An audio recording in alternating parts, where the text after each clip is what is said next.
What we're going to be going over here is year-end manufacturing overhead adjustment using the proration method. And this is where we're going to either have underallocated or overallocated overhead here sitting on our balance sheet on our income statement for our product cost. And that would be related to job order costing here. So what we would have done here for the year, we'd have been using a normal costing system here for our job order costing. We would have used an applied overhead rate or a predetermined overhead rate here in our product cost. And that would have been a budgeted or an estimated amount. And what we have to do here at the end of the year here, we're going to have to determine our actual overhead rate that we have for that product costing and adjust our records as such. So let's look at our numbers here. So for our applied overhead rate, we would have taken some budgeted or total indirect cost here and divided them by the budgeted, in this case, total direct labor hours that we estimate. And that's going to give us some rate here. So our budgeted cost here was 800,000. Our total direct labor hours we had at 16,000 hours. So that's going to give us a overhead rate here of $50 per hour. Now, at the end of the year here, we are able to determine our actual indirect cost, total indirect cost, and our actual direct labor hours. So that's going to give us actual indirect cost was $688,800 here, and actual direct labor hours was 16,400.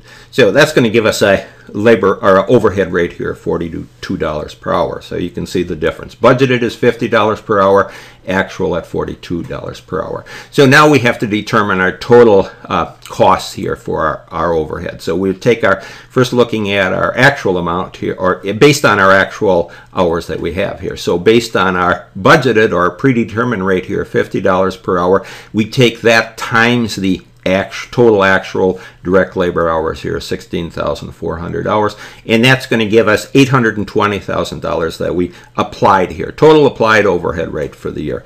Now for our actual overhead that we would have had, we would have taken the $42 here, again times the actual direct labor hours for the year here, 16,400 hours, and that's going to give us $688,800. So that's the actual overhead that we incurred here for our jobs for the year.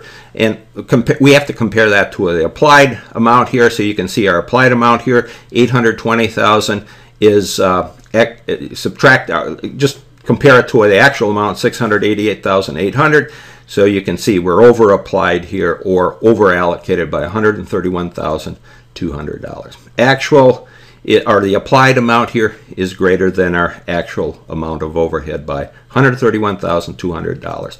Okay, so now this is where this proration method comes into play here. So all we want to do here is we want to determine the percentage here that we over allocated over applied. So take your applied amount here, $820,000, divided it by the actual amount here, $688,800. So that's going to give us 119%. So our $820,000 here is greater than our applied amount here is greater than our actual amount here by 19% over allocated. So that's what we're going to have to remove that over allocated amount here from our accounting records here, or our balance sheet and our income statement.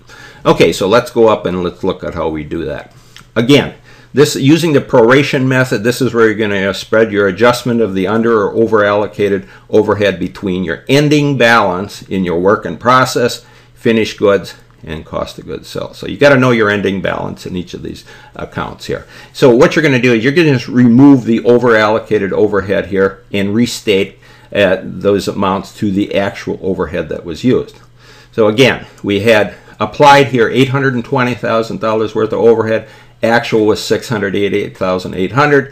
So we're going to have to remove $131,200 worth of overhead in our records here, and we're going to prorate it and remove them on a proration basis. Okay, so this is what we're dealing with here. We're going to have these. We're going to go through this with T accounts here.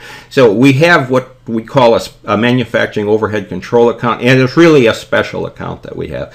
And whatever overhead we're applying is going to move into our work in process, and then our work in process is going to move down we're going to accumulate a cost of goods manufactured in our work in process.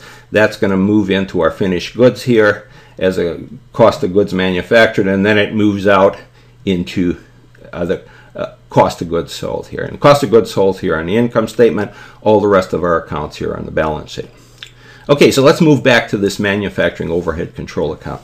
So what we would have done here for the year here, we would have we would have had debited here all our indirect costs here for the year. And then we would have moved out, we would have credited or moved out of our manufacturing overhead control account the applied manufacturing overhead, the total applied amount. And that was at $820,000, and that's what we have used here. And that moved into our work in process control here, that $820,000 worth. And it moved into the work in process, the finished goods, and ultimately into our cost of goods sold.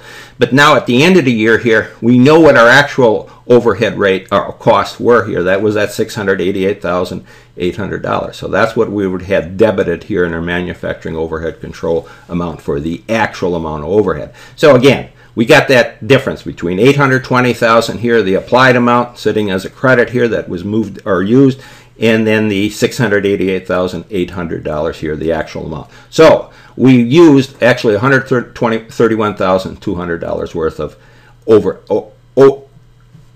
the actual amount here. So that is what we're going to have to remove here from our accounts. So starting with our work in process here, what you want to do here, you have to know what overhead is included in each of your ending balances. And we're working off our ending balances here in these accounts. So you have to know what amount of overhead is included in each of your ending balances for those accounts that we're going to be going through.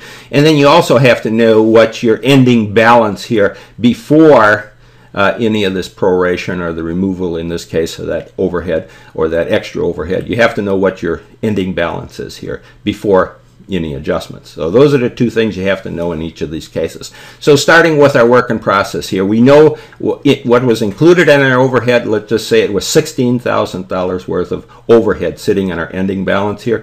And this is the case where we have to remove that 19%. So just taking 19% of that, you're going to get $3,040 here. So that's what we have to remove. We have to remove it. So taking our beginning balance here of $50,000, subtracting our $3,040 here, of that 19% of the overhead we're removing, we're coming up with $46,960 here, sitting in our balance here, debit balance in our work in process account. And this $3,040 here would have gone as a credit balance or reduction to our work in process. So that we would have the $50,000 here as a debit. We have the $3,040 here as a credit. So we're ending up with that ending balance here of $46,960. Okay, so that takes care of our work in process. Now we have to move down to our finished goods. The cost of goods manufactured is moving down into the debit here, our finished goods account, cost of goods manufactured. So again, we have to know what's sitting in our ending balance here, both our ending balance amount here in our finished goods account, and also what was included in overhead here in our finished goods account. In this case, we had $31,000 sitting in our overhead here in finished goods here. Again, times 19% is going to give you $5,890 that we have to remove for the overallocation. So our ending balance here in finished goods before the adjustment was $75,000. Now we subtract out the $5,890, the overallocated amount here. We end up with a balance here of $69,110. So that's our ending balance here. So you see how that works. We have to remove that 19% of overhead again. So that's what we're talking about, the proration amount. We're just taking that total percentage of overhead that we have for each one of those, each one of our accounts that we have. We take the percentage of overhead, the percentage that we're over, in this case, the 19%, we take that times each one of the amounts of overhead that is included in each of these accounts, and then we remove it. So that's what we call by the proration method. Okay, so now let's go up here to our cost of goods sold. The finished goods would have flowed into our cost of goods sold here. So again, cost of goods sold here on our income statement. Now in this case, what was included in our overhead here at the end of the period, we had $641,000 here $800 in overhead. Again, the prorated amount here, we want to remove 19% of it, so 19% of that amount is going to give you $121,900. So our balance here before the adjustment was just say sitting at $2 million here. Then we have to subtract out the prorated amount here of that overhead, $121,900. So we end up with ending balance here in our cost of goods sold of $1,878,100. That's after the adjustment. So you see what's going on here. Proration, you just have to determine, in each of these accounts here, you have to determine what your ending amount of overhead is. And then you take it times whatever over or under allocation you have, whatever percentage that is, and then you have to make your adjustment based on whatever percentage you're removing out of what was included in the overhead here, whatever, and then you take, again, times your percentage. That gives you what you either had over or under allocated, and in this case it was over allocated, so we had to subtract it here from our balance before the adjustment to come up with our new balance in the account. And then just remember, in this case, that amount that we taken out of the account here, or the adjustment because we was overly allocated, had to go as a credit. Now, if we had an under allocation, that would have gone as a debit. That's just the under allocation would have been just the opposite as far as debits and credits are concerned. Okay, now let's just to review this. So the manufacturing overhead, when you have it over allocated, your work in process, your finished goods, your cost of goods should be decreased. That's what we talked about, credited or decreased here. Now, for the amount of that adjustment. Now, versus it would be increased or debited in each of these accounts for any under allocation of overhead. Okay, so that's what we're talking about when we talk about this proration. You have to first determine the percentage that you're either over or under for the year here, and then you have to subtract that out or add it back to whatever beginning balance that you had. We subtract it out here when we're over allocated. We subtract it out from the beginning balance. If we're under allocated, we would be adding it back to the beginning balance to end up with our ending amount. And then just remember here, we use this special account here for all that overhead that we're talking about. We kept debited our amount here in our manufacturing overhead control account for the actual amount of overhead, the actual that we had for the year here, but we would have credited it out, or we reduced our manufacturing overhead control account here for the actual, or for the applied or the budgeted amount that we used for the year here. In this case, everything was based on the actual hours here at the end of the year here for making our adjustments. Okay, and then one last thing here. If we go back and just looking at our closing entries to bring to zero these manufacturing overhead related accounts. So just for our example here where we had that over allocated amount, we would have, for our work in process, these are the adjustments that we made, or actually the reductions in this case. We had to remove that extra overhead from those accounts. For our work in process, finished goods, and cost of goods sold, our adjustments, we would have credited those accounts here. And then also our manufacturing control account, we'll look at that, we would have credited that here for 680, what the actual amount here is $688,800.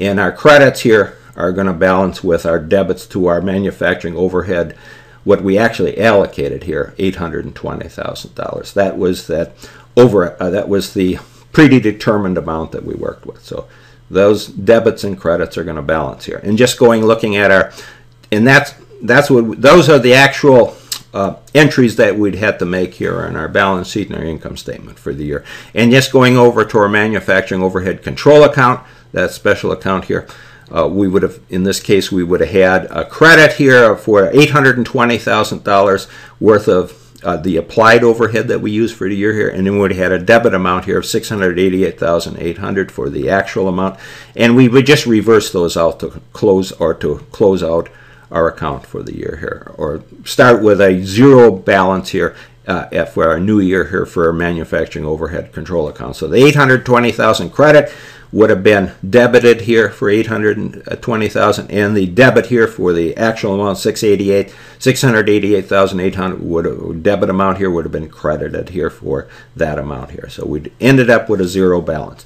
But just to understand here, those closing entries, those are what we would have made here on our balance sheet and our income statement to get everything to its correct amount for the actual amount of overhead we used here, and we would have debited our debits and credits here to zero out our accounts to start with a new zero balance at the beginning of the next year. Okay, so that'll summarize our topic.